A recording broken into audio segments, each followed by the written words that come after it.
আলহামদুলিল্লাহ, যারা এই শবে বরাতের রোজাটা রেখেছেন আপনাদের জন্য আজকের খুশির খবর। আপনাদের কপাল খুলে যাবে। আল্লাহ তাআলার গুণবাচক ৩টি সিফতি নামের জিকির যদি আজকে দিনে অথবা রাতে আপনি একদম মনোযোগ সহকারে এই নিয়মে মাত্র ৭০ বার করে পাঠ করতে পারেন, আল্লাহর নবী বিশ্ব নবী ওয়াদা করে বলেছেন আপনাদের পরিবার সংসার নিয়ে যারা অনেক জায়জামেলার মধ্যে আপনারা আছেন, অনেক অভাব অনটনের মধ্যে আপনারা আছেন, অনেক দুঃখ কষ্টে আছেন, অনেক হতাশার মধ্যে পড়ে আছেন, অনেক ঋণগ্রস্ততার মধ্যে পড়ে আছেন, শুধু হয়রানি আর টেনশনে আপনার পরিবারের মধ্যে সারা বছর বিরাজ করছে, দুঃখ কষ্ট বিরাজ করছে, কামাই রোজগারে বরকত পাচ্ছেন না, দিন দিন ফকির হয়ে যাচ্ছেন, গরিব হয়ে যাচ্ছেন, দরিদ্রতা আপনাকে গ্রাস করে নিচ্ছে। এই ৩টি জাদুকরী আল্লাহ তাআলার সিফতি নামের জিকির যদি এই নিয়মে আপনারা ৭০ বার করে করতে পারেন, আল্লাহর নবী বিশ্ব নবী ওয়াদা করে বলেছেন কোনো দিন আপনার পরিবার সংসারে অভাব অনটন দুঃখ কষ্ট পেরেশানি হতাশা ঋণগ্রস্ততা যত ধরনের হয়রানি আর টেনশন রয়েছে কোনো কিছুই আসবে না। এই জন্য অনুরোধ করে আমি আপনাদেরকে বলবো, যারা রোজা রেখেছেন তারাও আমলটা করতে পারবেন, যারা রোজা রাখেন নাই তারাও করতে পারবেন।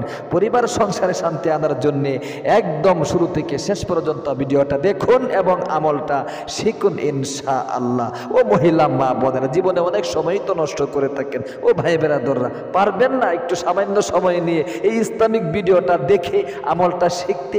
ইসলামিক ভিডিও দেখলেই লাভ, আল্লাহ তাআলার কথা শুনলেই লাভ, নবীজির কথা শুনলেই লাভ, হাদিসের কথা শুনলেই লাভ, কোরআনের কথা শুনলেই লাভ। যতই শুনবেন ফেরেশতারা আপনার লিস্টিতে নেকি লিখতে থাকবে। এই কথাটাও আমরা বুঝি না। এই জন্য আসুন প্রিয় দিনী ভাই এবং বোন, আমি ছোট্ট একটি ফজিলত বর্ণনা করিতেছি, এরপরে আপনাদেরকে নিয়ম কানুনটা বলে দিচ্ছি কিভাবে আপনারা আজকে এই আমলটা করবেন।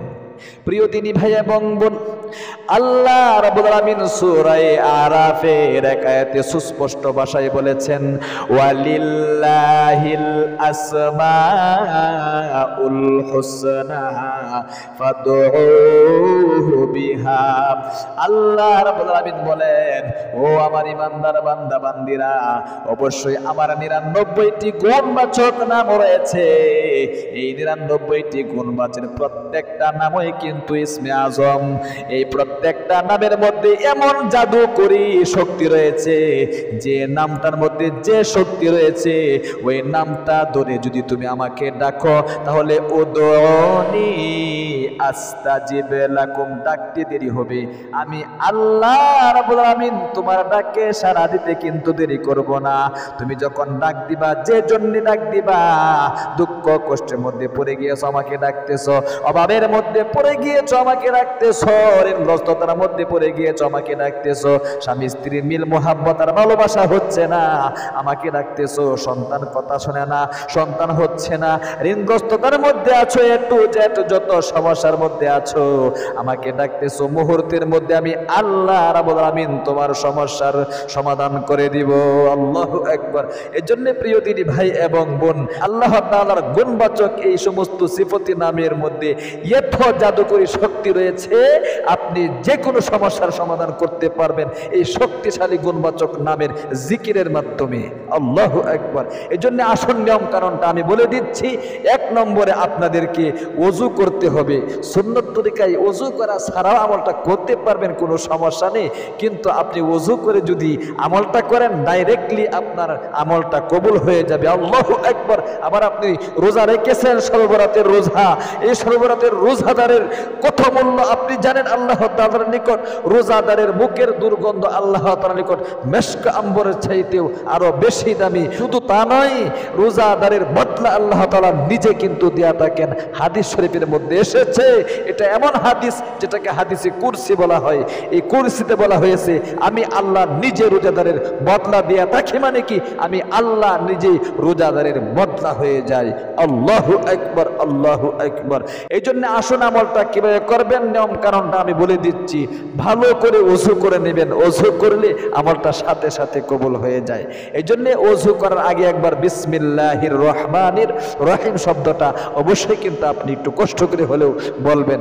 এরপরে সুন্নত তরিকায় প্রত্যেকটা অঙ্গ প্রত্যঙ্গ আপনাকে 3 বার করে ধৌত করতে হবে।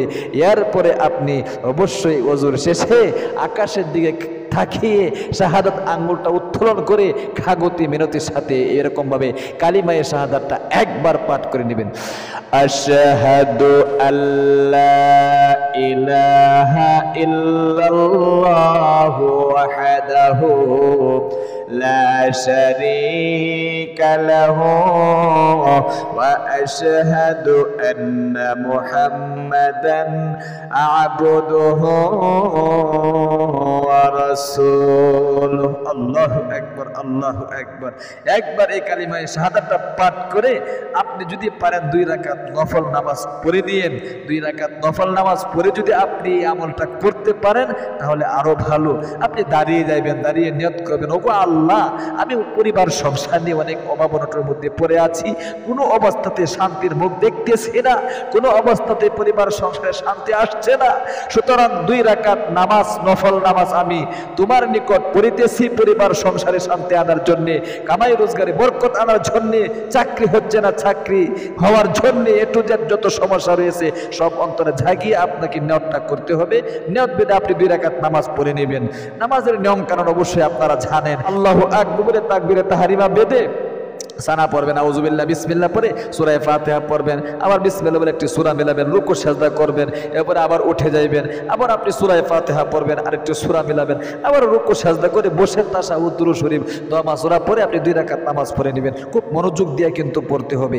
এরপরে নামাজের শেষে একদম আল্লাহ তাআলার দিকে মুতাওয়াজ্জহ হতে হবে, চক্ষুগুলো বন্ধ করে মনে মনে বলতে হবে, আল্লাহ, পরিবার সংসার নিয়ে যাই জামেদার মধ্যে আছি, অনেক দুঃখ কষ্টে আছি, অনেক হতাশার মধ্যে আছি, ঋণগ্রস্ততার মধ্যে আছি।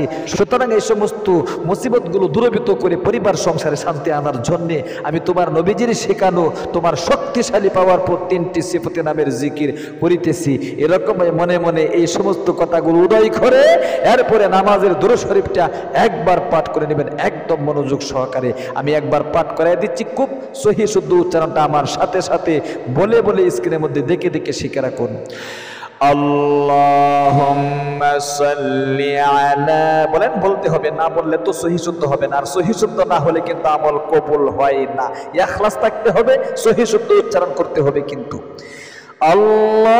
আল্লাহুম্মা সাল্লি আলা মুহাম্মাদিন ওয়া আলা আলি মুহাম্মাদ কামা সাল্লাইতা আলা ইব্রাহিম ওয়া আলা আলি ইব্রাহিম ইন্নাকা হামিদুম মাজিদ। আল্লাহ, বলেন, আল্লাহুম্মা বারিক আলা মুহাম্মাদিন ওয়া আলা আলি মুহাম্মাদ কামা বারাকতা আলা ইব্রাহিম ওয়া আলা আলি ইব্রাহিম ইন্নাকা হামিদুম মাজিদ। এরপরে আল্লাহ তাআলার শক্তিশালী জাদুকরী 3টি সিফাতে নামের জিকির আপনাকে এই নিয়মে করতে হবে। 1 নম্বরে আপনারা এই শব্দটা খুব মনোযোগ দিয়ে 70 বার পাঠ করবেন। ইয়া খাফিযু, বলেন, বলতে হবে, না বললে সহিহ শুদ্ধ হবে না। ইয়া খাফিযু, বলেন, ইয়া খাফিযু, ইয়া খাফিযু 70 বার। এরপরে 2 নম্বরে ইয়া মুইজ্জু, বলেন, বলতে হবে, ইয়া মুইজ্জু, ইয়া মুইজ্জু, ইয়া মুইজ্জু, ইয়া মুইজ্জু। 2 নম্বরে এই শক্তিশালী সিফাতে নামের জিকিরটি করবেন। এরপরে 3 নম্বরে ইয়া মুযিল্লু, বলতে হবে, না বললে সহিহ শুদ্ধ হবে না। ইয়া মুযিল্লু, বলেন, ইয়া মুযিল্লু, ইয়া মুযিল্লু, বাস এরপরে আপনি আবারও নামাজের দুরূদ শরীফটা পাঠ করবেন একবার, এরপরে সংক্ষিপ্ত মুনাজাত করবেন এরকম আলহামদুলিল্লাহি রাব্বিল আলামিন ওয়াসসালাতু ওয়াসসালামু আলা আশরাফিল আমবিয়া ওয়াল মুরসালিন ওয়া আলা আলিহি ওয়া আসহাবিহি আজমাইন। আল্লাহ তুমি দেখো নজর করে আমি তোমার এক গুনাহগার বান্দা, জীবনে অনেক অন্যায় করেছি, পাপ করেছি, জীবনের যৌবনের সমস্ত গুনাহ মাথায় নিয়ে আজকে রোজা অবস্থায় তোমার নবীজির শেখানো তোমার শক্তিশালী গুণবাচক নামের আমল করে ভিক্ষুকের মতো হাত বাড়াইলাম। আমার জীবনের যৌবনের সমস্ত গুনাহগুলো দয়ে মুছে সাফ করে আমাকে নিষ্পাপ করে দাও। আল্লাহ অনেক অভাবনার মধ্যে পড়ে আছে, অনেক দুঃখ কষ্টে আছি, অনেক হতাশার মধ্যে আছি, অনেক ঋণগ্রস্ততার মধ্যে আছি, অভাবনটন দুঃখ কষ্ট পেরেশানি সবকিছু পরিবার সংসার থেকে দূরীভূত করে দাও। আল্লাহ কামাই রোজগারে বরকত হচ্ছে না, দিন দিন ফকির হয়ে যাচ্ছি, গরিব হয়ে যাচ্ছি, বরকত দান করো। আল্লাহ স্বামী স্ত্রী মিল মোহাব্বত আর ভালোবাসা নেই, ভালোবাসা তৈরি করে দাও। সন্তান সন্ততি কথা শোনে না, সন্তানদেরকে বাধ্য করে দাও। মনের আশা পূরণ হচ্ছে না, মনের আশা পূরণ করে দাও। যত সমস্যা আপনার রয়েছে, আপনার সন্তান হচ্ছে না, আপনি আল্লাহ নিকট চাইবেন, যত আশা আকাঙ্ক্ষা আছে বলতে হবে। সর্বশেষে আখিরি তামান্না ওয়াজআল কালিমাতুনা ইনদাল মাউতি লা ইলাহা ইল্লাল্লাহু মুহাম্মাদুর রাসূলুল্লাহ সাল্লাল্লাহু আলাইহি ওয়াসাল্লাম। তাহলে প্রিয় দিনী ভাই এবং বোন, দিনে অথবা রাতে, রোজা অবস্থায় অথবা রোজা ছাড়াও আমলটা করতে পারবেন। আপনারা যদি করতে পারেন, পরিবার সংসার থেকে আজকে থেকে আস্তে আস্তে দেখবেন অভাব অনটন দূরীভূত হয়ে গিয়ে কামাই রোজগারে বরকত হচ্ছে আপনাদের ইনশাআল্লাহ। আল্লাহ তুমি তোমার বান্দা বান্দীদেরকে অবশ্যই তোমার নবীজির শেখানো তোমার পাওয়ারফুল শক্তিশালী এই সিফাতি নামগুলোর আমল করার তাদেরকে তৌফিক দান করো, আমিন। ভালো থাকবেন, সুস্থ থাকবেন। আর আমাদের ইসলামিক চ্যানেল থেকে এরকম গুরুত্বপূর্ণ ভিডিও দেখতে চ্যানেলটাকে সাবস্ক্রাইব করে পাশে থাকা বেল আইকনটা অন করে রাখবেন। যারা ভিডিওটা দেখেছেন একটা লাইক দিবেন এবং একটা কমেন্ট করবেন। আসসালামু আলাইকুম ওয়া রাহমাতুল্লাহি ওয়া বারাকাতুহু।